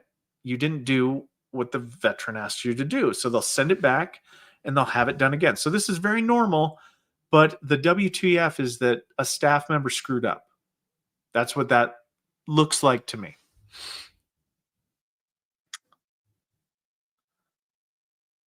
Yeah. Nice. Nice, Doc Shelley. Yeah. Yeah, I was at 68 whiskey and well, I had 3 MOSs. I had 68 whiskey, 68 Sierra, and 68 Papa. So I was a jack of all trades. If a fellow service member, whoa, I got dark, drugged me and caused me to go to the ER, does that qualify for personal trauma? Yes. Like it checks my box. Like if I felt like I wasn't sure, I didn't know what they gave me. I didn't know what, whew, and I'm sorry if I didn't answer it beforehand, but no, this would be like, especially if you don't know what's going on and depending on what they gave you, it could have, you know, been life threatening potentially if you overdosed on it or something. So yeah, I would consider it. My question is if you guys find a CUNE after 10 years, legally you cannot sever that disability. Mm, You're about 10 years short on that one. After 20 years, we can't sever it. 10 years, we can sever it. Yeah, we can lower we can lower the rating too.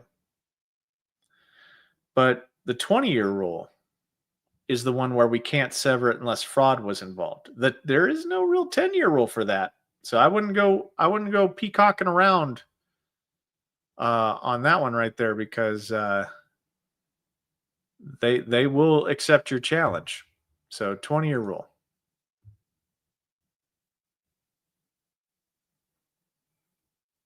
Oh, sorry, Mr. Ray. I meant direct for TBI or residuals of TBI direct. I would do TBI direct and then let them sort out the residuals behind the curtain.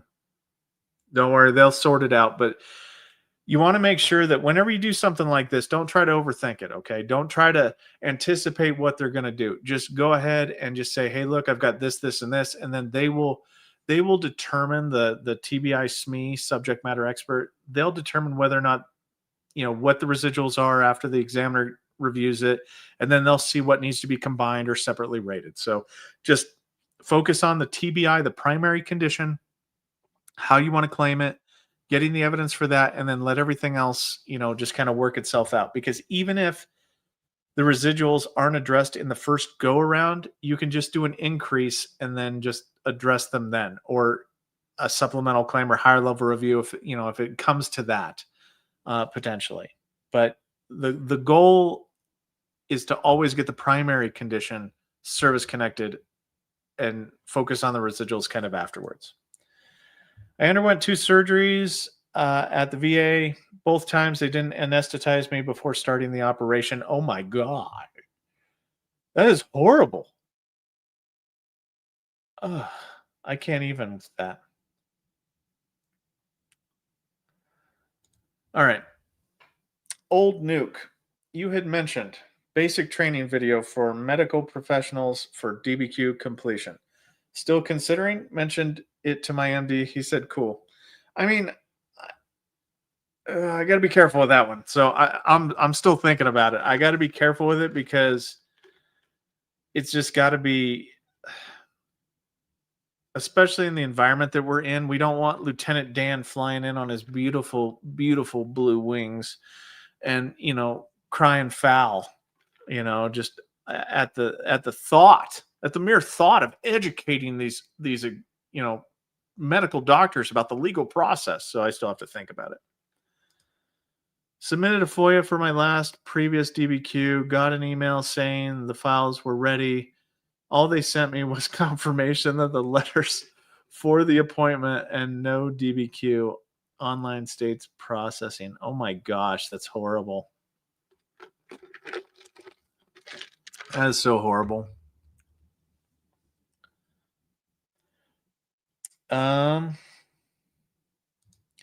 Okay. So this comes down to an order of operations thing. The C file, from my understanding, would not include the EILER unless the EILER was of record before the C file was requested, because the DoD owns the EILER. It's not part of your normal complete file. It becomes part of your complete file after it is requested on behalf of the VA. Your STRs should be in there if you've filed a claim and they've requested your STRs. But if you did a C file before, a FOIA request before your C file, or if you go to the public contact to get your C file, if you do that before the VA has the opportunity to get these two different kinds of documents, then they won't be in there. But if you do, then they will be.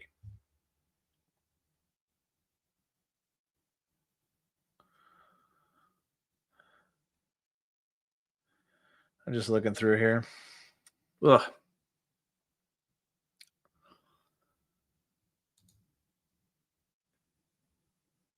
TM2 SS. How are you?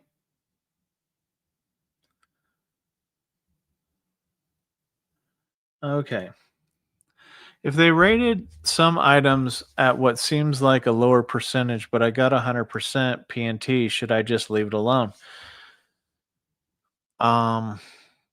What's the value added to mucking about with it?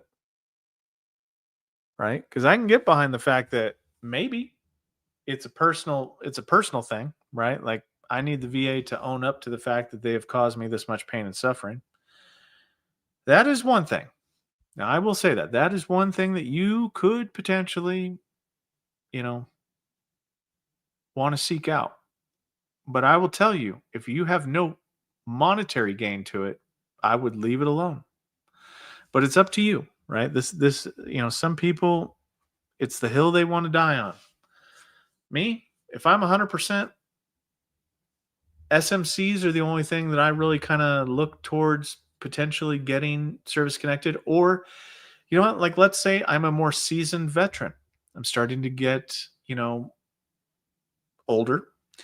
And let's say that I have concerns that, I might pass away from this particular disorder.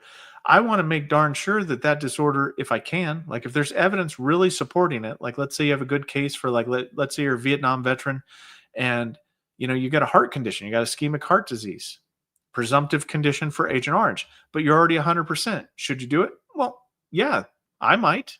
So that way my spouse, like if I did end up passing due to ischemic heart disease, that my spouse could get DIC for it. So there's many different flavors of why you would maybe want to do this. So yes, but if you're just 100%, there's nothing else to gain, leave it alone.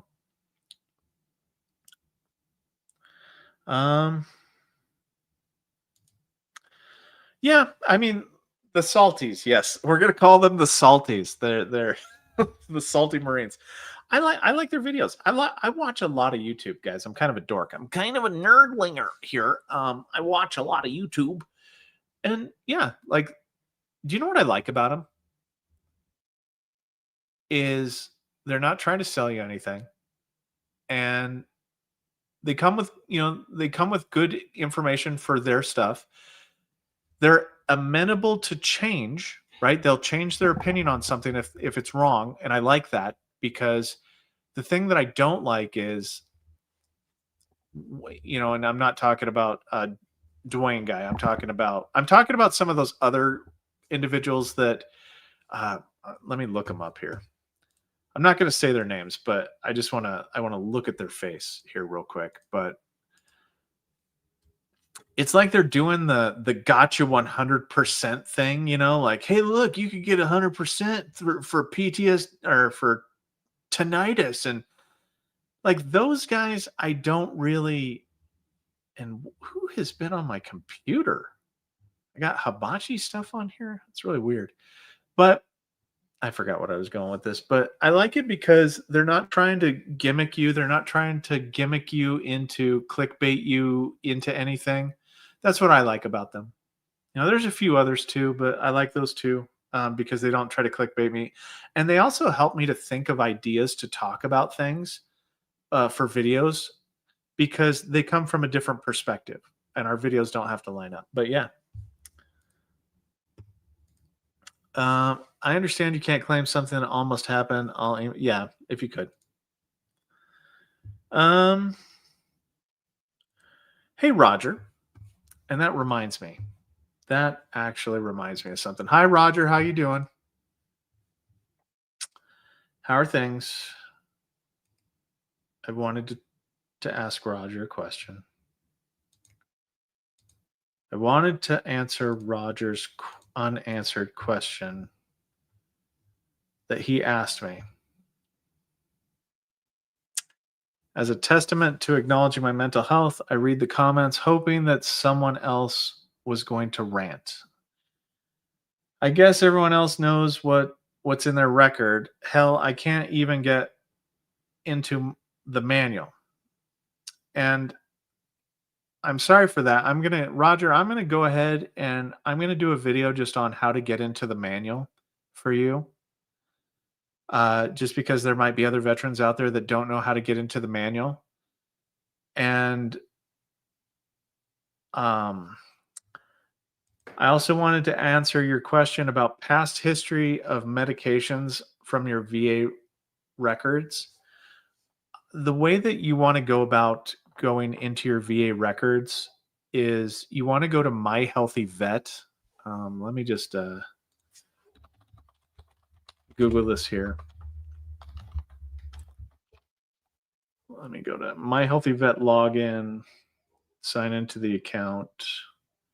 Now, what's going to happen is it's going to be a little bit hard if you have to kind of get signed up for it.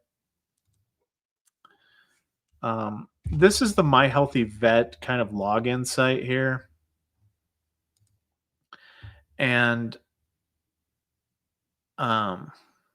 that's going to help you to gain access to your medical records. Now, there's also going to be something called the Blue Button Report.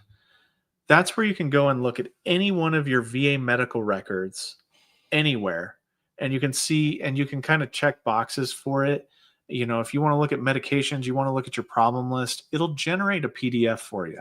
So I felt your frustration on this, Roger, and I just wanted to make sure that I addressed this. I didn't want to address it necessarily just in the comment, but I wanted to make sure that you at least nobody nerds a VSO you can needs.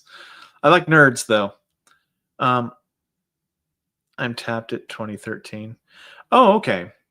Then sometime like you should be able to go back further than that. But and they got a survey pop up, found out what they want. Blah, blah, blah. Probably because I kept opening each appointment to see if they showed. Yeah. Do I have to request that they send the tons of records via email? I got a disk one time and never looked at it. Laptops didn't have disc players anymore. They typically will not send your records via email, okay? So they will send them by disk. Sometimes you've got to go on to like Amazon and get one of those USB external disk drives in order to do that. Now it's probably like 35 bucks for one of those. Probably the best money you can spend. And then once you can at least get them onto I just oh yeah, but that's how I would answer that. So Roger, I hope, if you need any help, just reach out to me and I'll see what I can do. I obviously can't do anything beyond like just telling you and advising you and all that kind of stuff. Um, Marnie Jackson, yeah, I'm sorry about that. I just kind of I got tied up with the family and whatnot. I was going to do this around noon, but then we ate and then we did stuff, and then I just kind of spontaneously did it. I just wanted to be here just in case there were anybody that, didn't have anybody. You know what I mean? Kind of makes me sad, sometimes, because a lot of our brothers and sisters are alone. So I just thought I'd just be on here, and if anybody wanted to just reach out, they can. But yeah, VSOs are not the dregs of the whole system. But if they don't have access to VBMS, they're not helping for the most part. Hey Raider, if I submit an intent to file in October, but the Ravens and Bengals are playing tonight, who wins the game? Yep, that's the VA system right there. Yep. Thank you. Oh gosh.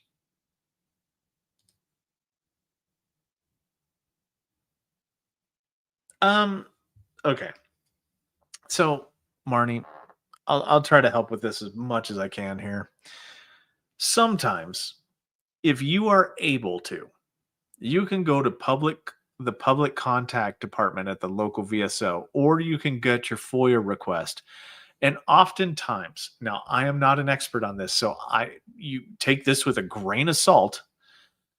Oftentimes you get your medical records from, the VA medical records from the FOIA request type thing through a CD.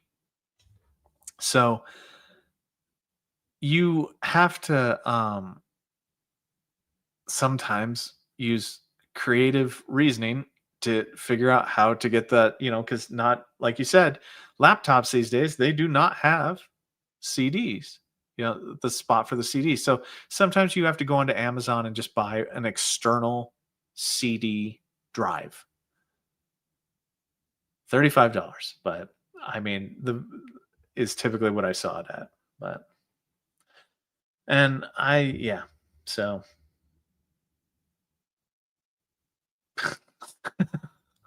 I like GC Jarhead's thing. Your streams keep me from aggravating the rest of the family. I feel the same way. The streams help me from aggravating my family. But yeah. And well, thank you. I appreciate that. I don't know. I'm going to be doing the TBI one. I'm going to try tomorrow. It'll come out late though. Well, wait a minute. Let me look at my calendar. Saturday.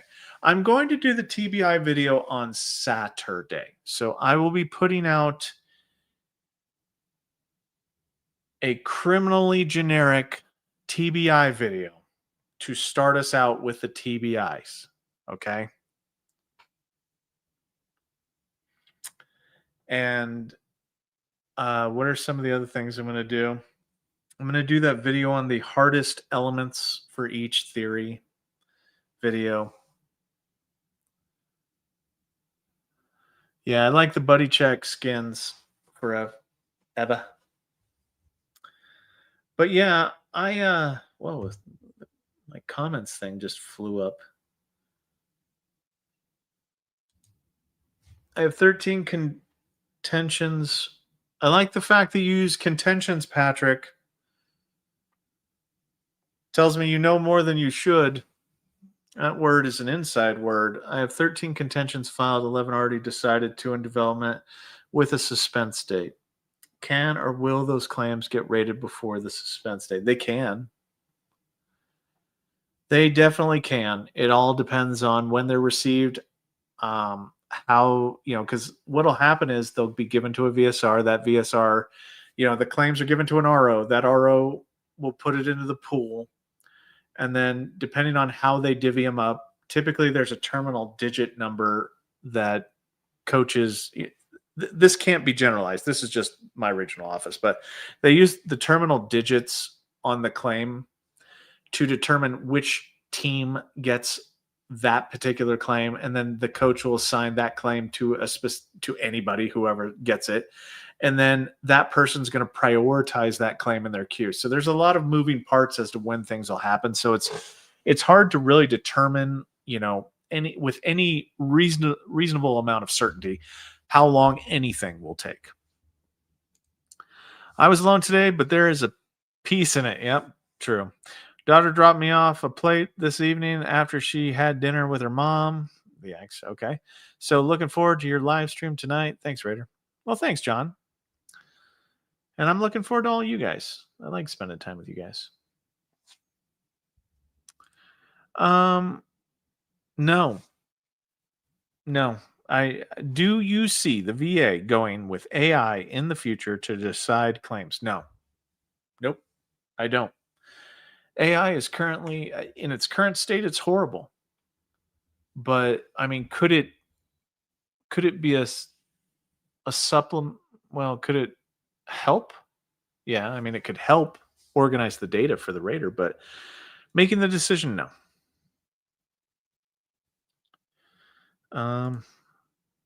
TM2.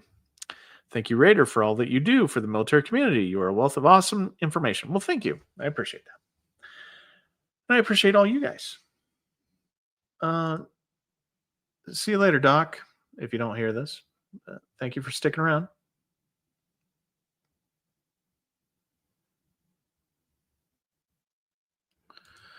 Okay, so Raider, so I just learned something that would be considered PTSD wasn't documented. I'm still active duty. How does something like this play out starting to prep for MEB chaptering out? Well, you need to start talking about it, okay? Like if you can get diagnosed with a mental health condition in service, then that will be granted as long as you have a diagnosis of it. If you can get diagnosed in service with anything, if you can do a BDD claim, everything you claim, as long as it has a diagnosis, will get service connected. So it's just great. Like it's better to talk about it. I mean, like I would just spend my time just talking to anybody that would listen to me about all the disabilities, just to, not to try to fleece the system or anything, but just because the military does not document things well. Like, I don't know how to say this. I was shot in the face with a blank at point blank range in my right ear, and it blew out my eardrum. And this was in basic training, and the drill sergeants literally just put me on, like, had me guarding the weapons. I was just laying in the bed. They didn't even take me anywhere. Like I was disoriented. I mean, it blew out my eardrum. I couldn't hear anything, and they just hid me for the better part of my basic training. I did participate in stuff at the end, but I mean, that's kind of a bad story. But no, they like, is it documented? No, but I wish I would have. I mean, I don't know. So I would go talk to anybody about stuff because they're horrible at it.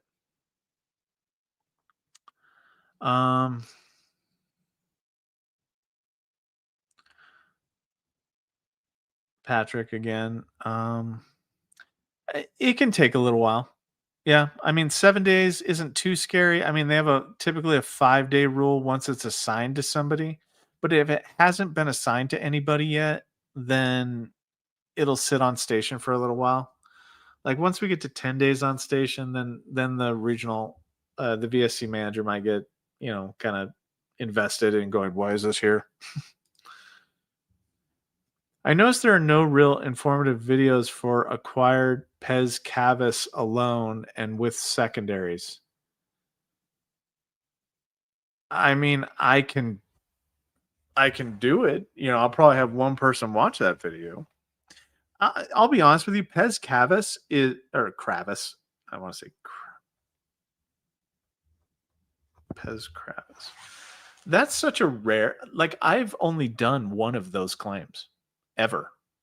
Like it's so rare that I'm fine doing it. I'll do a video for it, but it's just very rare. And secondaries associated with it, you got to be careful with that because the foot is a weird creature for VA purposes.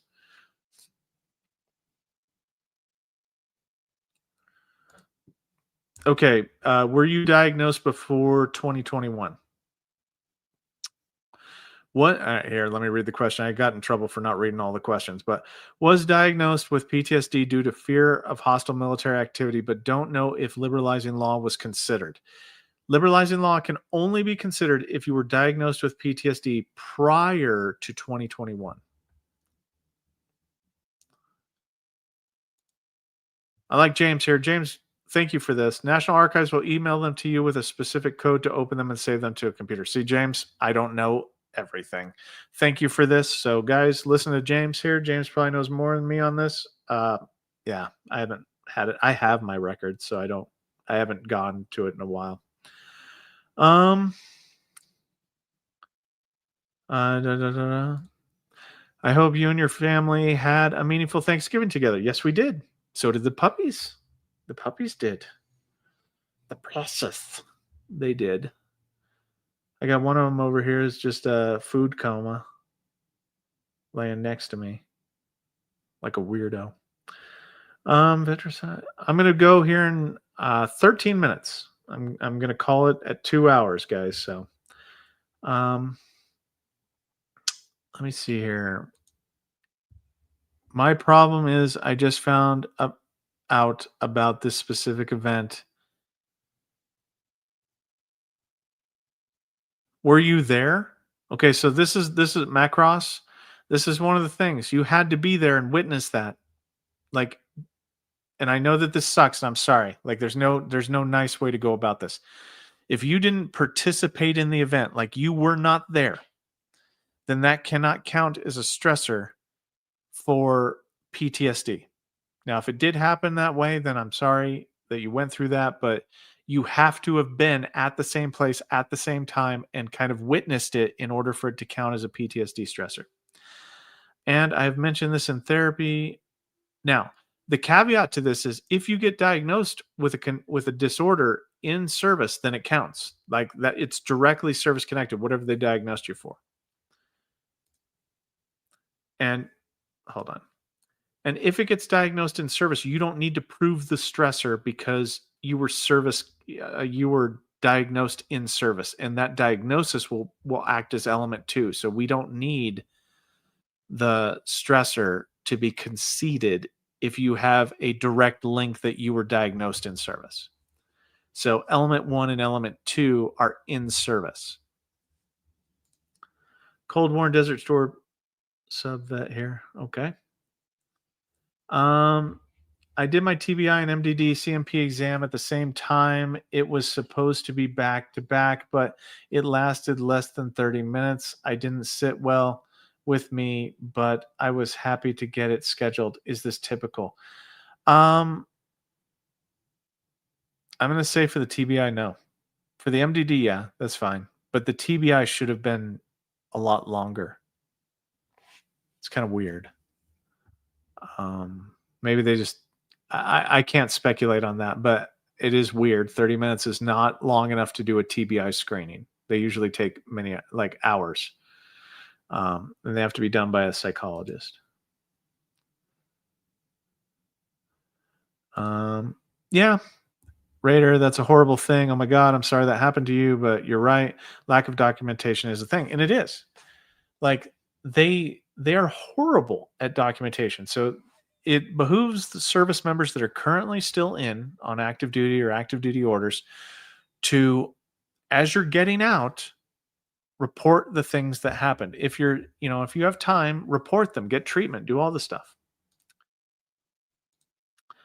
Do you think adjudicators use AI at in-office home to figure out some of their no, no. And okay, let me read the whole question here. Do you think adjudicators use AI at in-office home to figure out some of the claims for development and processing without using any personal information? The answer to that is no.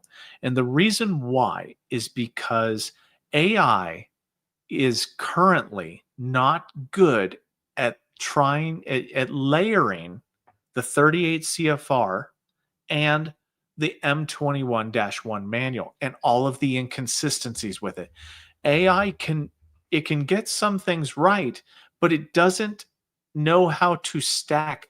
Oh, this trumps this. This, outweighs this. This does this over here. So if a VSR or a rater tried to use AI to figure things out, it would let them down more than it helped them. And quality, like they would start getting quality errors for it. And that practice would stop instantly. Now, they do have an internal AI program at the VA for VSRs. There's a pilot program for it. I think I talked about it in a different video.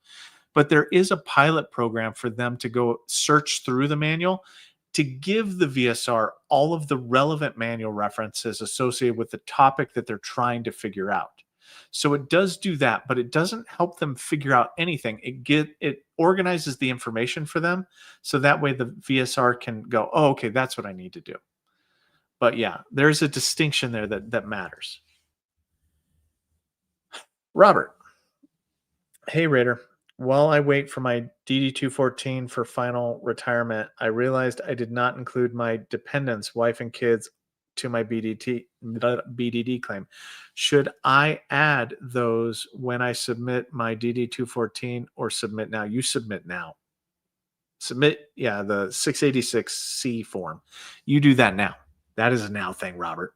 You want to make sure, because they don't retroactive that. Okay, so you need to have that up front because they don't retroactive it. And that can be a lot of money. So yeah, I'd do it now. Robert, do it now. Okay? Do it now.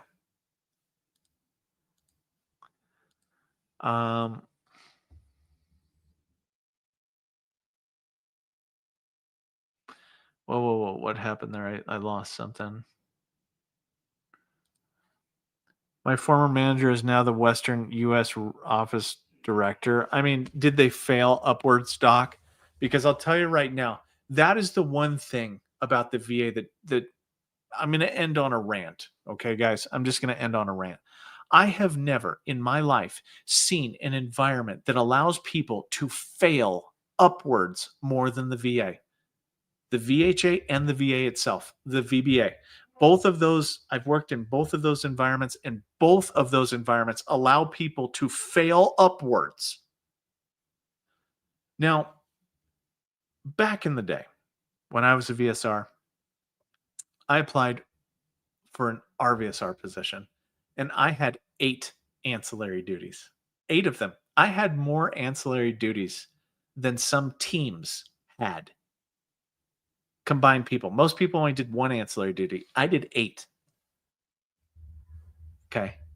When it was time to hire for that Raider position, I got passed over the first time and they hired somebody that was mediocre over me.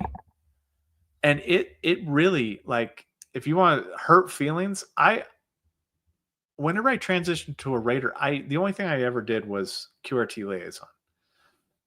That's it. There aren't too many ancillary duties that you can do for the Raider type position. You can do TBI, you can do MST. I did MST for a while, but I've never seen people that don't deserve to get promoted fast. Like it's easier for that to happen for some reason. There's no rhyme or reason. It's not like you're putting the best foot forward. It's not like the cream rises to the top or anything like that. It is just some weird quid pro quo nepotism concoction that I've never even seen before. I would get up in the middle of uh, quarterly meetings, town halls, and I would just go, "Hey, look, I'm raising my hand," because they'd be like, "Hey, you know what? You should raise your hand if you want to, and put it out there that you want to be promoted." And I got rude with it. I'm like, "Look, man, I have more ancillary dues than anybody else here. I am more qualified than anybody else here. I have, ego aside, I'm like, you guys are passing me over, and I don't appreciate it. Like, why are you just promoting people that have no business doing the job? It destroys my soul." So I don't know. Yeah, yeah, that right there. I don't, I don't understand it. 2016,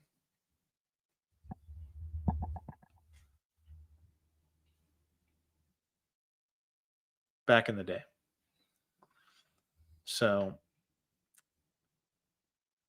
I just,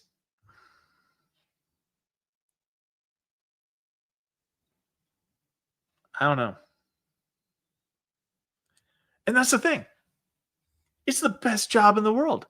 It's the best job in the world. Do you know what sucks about it is having to work with other people, having to ask yourself, like having to do a therapy session with yourself on a daily basis, going, no, you don't want to go to jail. You don't want QRT to catch those hands. You don't want to have to go to jail today. Nope, just listen to them. Yeah, just smile and nod at them. They're idiots. They don't know what they're talking about. Or the VSR, you're like, how are they paying this person at a GS10 level? And they haven't done anything. Like they didn't do anything on this claim. I have to defer it back. It's as if the veteran just submitted this claim. They did nothing on it. Like that's the like having to see people that don't do their job and still get their pay drives me nuts. That's my PTSD trigger. And it destroys my soul. Like it does. It destroys my soul. Watching QRT tell you to do something, order you to do something, make you do something, and then you get an error for doing the thing that they told you to do because they're an idiot and they have power, but not enough power to get you out of an error. It drives me nuts. Or like somebody will do like an MOU or an SOP on something, or they'll come up with a, hey, this is how we do it. I'm like, why would you ever come to that conclusion logically? Like if we use deductive reasoning here, we should do it this way because it satisfies this rule, it satisfies that rule, it satisfies this rule, and it's a good middle ground between all of these things. And they're like, I mean, full Karen, right? We're going full combat Karen. They're like, well, you know what? It's a good thing you don't make that decision then. It's a good thing you aren't QRT because you interpret things very weird. 6 months later, big VA comes down and says, oh, we'll do it the way that Raider said. you know, I kind of predict these things. I predict how things are going to go with QRT because I'm like, yeah, this makes no sense because it breaks this over here. They'll catch it, but it'll be 6 months later. Just drives me nuts. Yes. This too. This too, right here.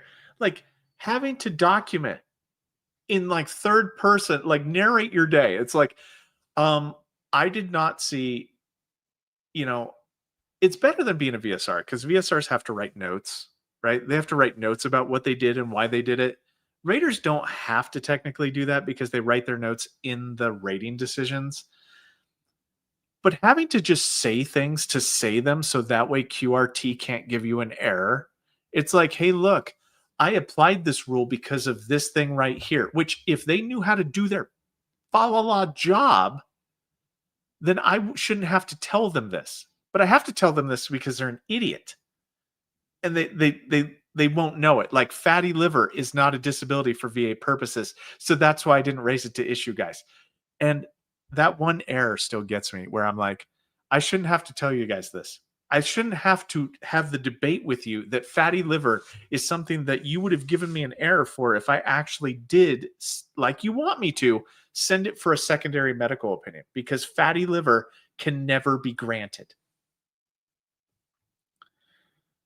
Dan is a combat Karen. I mean, yes, Dan is a combat Karen with wings as blue as the sky.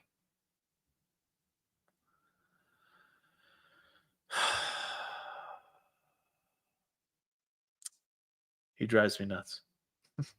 Sitting here with you has been amazing. Who's your daddy and what does he do? I don't know. I'm just no. It grinds in my gears though about how the Foxtrot games.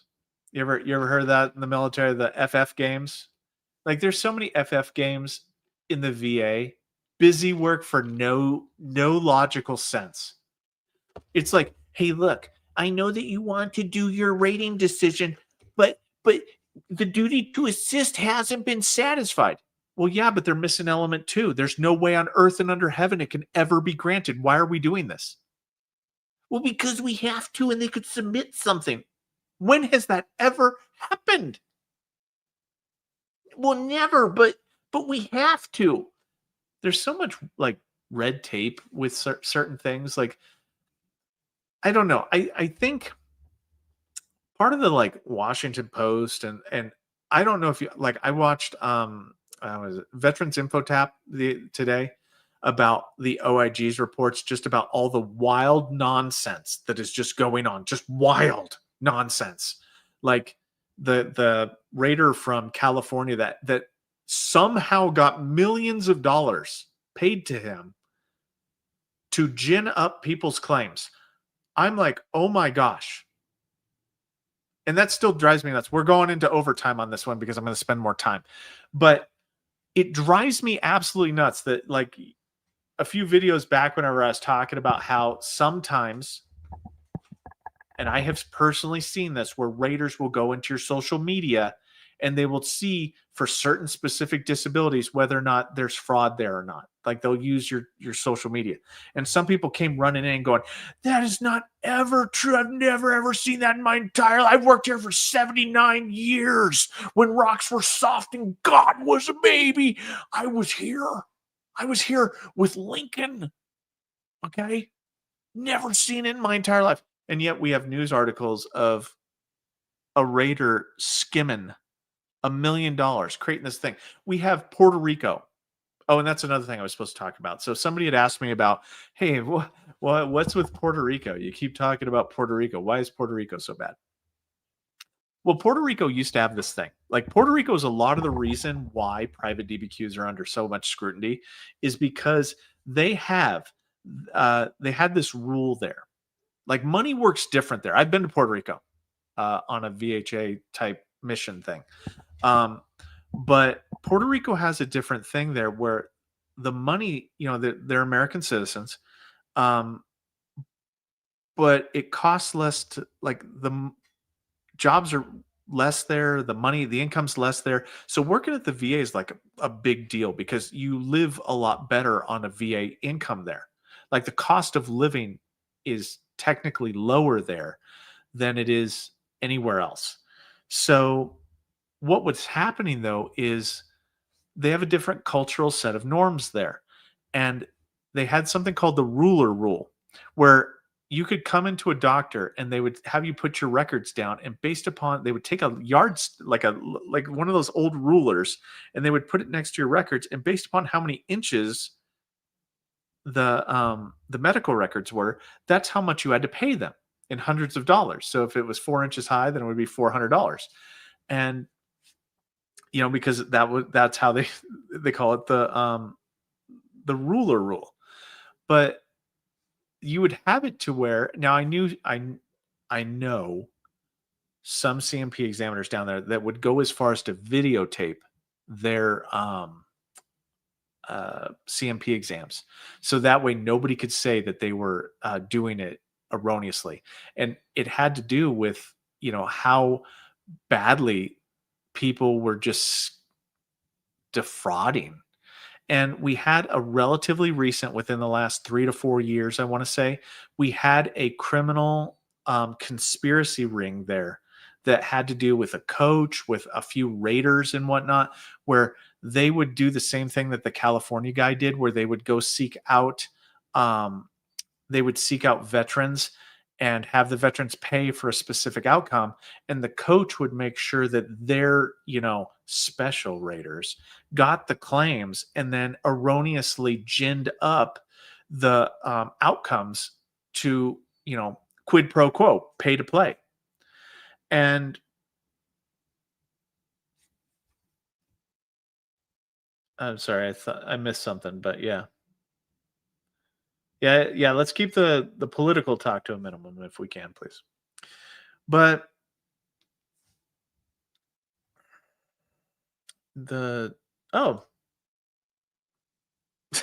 yeah. Hey, CivDiv. Yeah, hey, look, I'm out here because sometimes veterans don't have anyone else.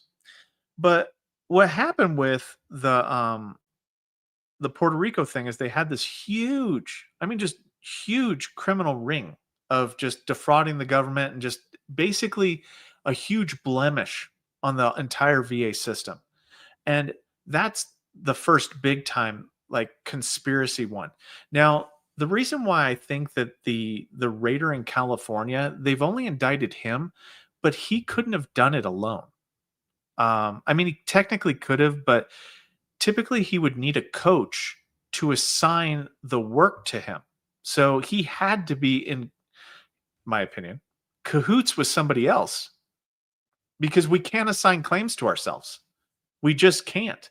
Like it's not possible. We can't actually um sorry, I'm reading. But we can't assign claims to ourselves unless it becomes a big red flag. This guy from California, this raider, was doing it for years. You can't get away with that. If you assign a claim to you that you are not like coaches are only allowed to assign claims to things, or else it goes on to a list. Like there's some kind of computer tracking for it. The fact that he got away with it for so long, there had to be somebody helping him, is my opinion. That's my conspiracy theory. Um, but yeah, guys, that's about all I got for you for tonight. And yeah, definitely, yeah. Prayer to the two National Guard members that got shot. Oh my gosh, if you're on active duty or National Guard, stay safe out there, guys. Times are weird, and that's apolitical, but times are weird. Hold on. Yes, and yes, CivDiv, that's right. That's why Puerto Rico, shake your fist at the sky for Puerto Rico, because they started this entire process where the OIG started like looking at things weird and started just going into their fraud. Because yep, and a coach. And a coach also got it because it was so organized down there that it's bad. And I'll tell you right now, I think, and now this is just between me. Oh, did they? All right. Just between me, you, and the fence post, I think Puerto Rico's not long in this world. I think they might shut down the VBA regional office down there. We've got 57 regional offices. I think Manila, and I think that Puerto Rico might have a reckoning coming.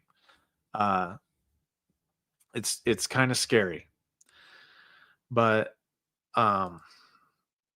and this is horrible news, and I feel so bad. Like, you know what? They're just natty guard. They're just they're just doing what they're told. I don't why people need to take this out on them, or whatever it was, like whatever the grudge was. I don't know. I'm not going to be political about it, but it just bothers me. I'm so sorry for their family.